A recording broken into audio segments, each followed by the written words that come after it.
Hi and welcome to today's video where you can no doubt surmise that we are going to be doing some algebra today. And the goal of our video today is to teach you how to combine like terms. So when we're talking about combining like terms, we're really just talking about simplification. We in math like to we like to put things together and use less numbers. It's more efficient that way. So that's what we're going to be doing today when we're combining these things together. So without any further ado, let's get started. What we have here is we have an algebraic expression that says 3x plus 4 minus 2x equals y.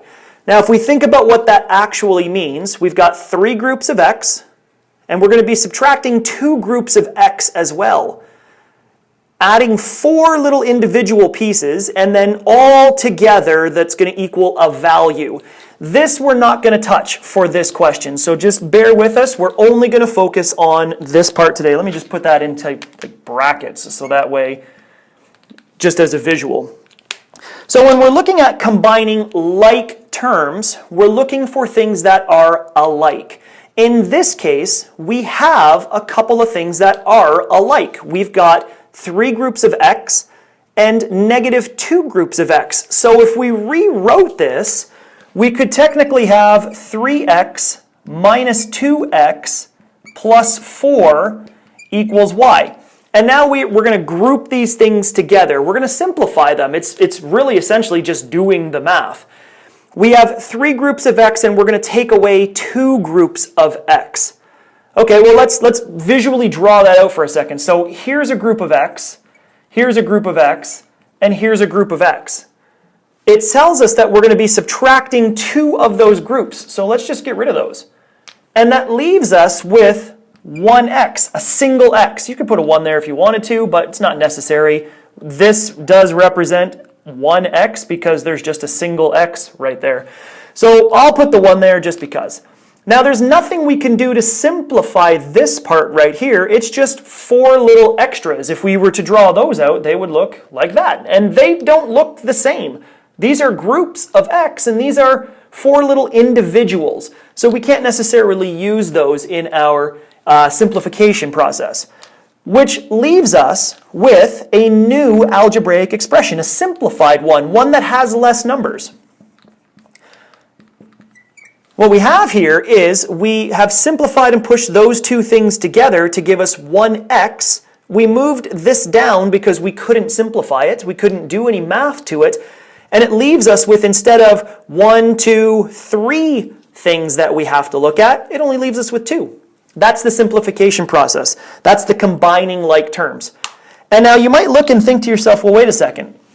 What about this question where we've got things on both sides? Well, it's not really any different. If you've done algebra before, it's all about canceling out. It's all about moving something over. And when we think about algebra, we're always thinking about things on a scale, things that are imbalanced, where we have, let's say, 2n plus 1 equals, let's say, 17. If we were to take something away from this side, like for instance, take away minus 1, and we didn't take it away from this side, what we would have is something that's not in balance. So we have to remember that rule. What we do to one side, we do to the other, and that allows us to move numbers from side to side. So I would subtract 1 from here to keep things in balance. I'll show you exactly what I mean. Let's assume that this is our equation. We're going to focus on moving the variables over to the left of equals, and we're going to move all of our constants over to the right of equals.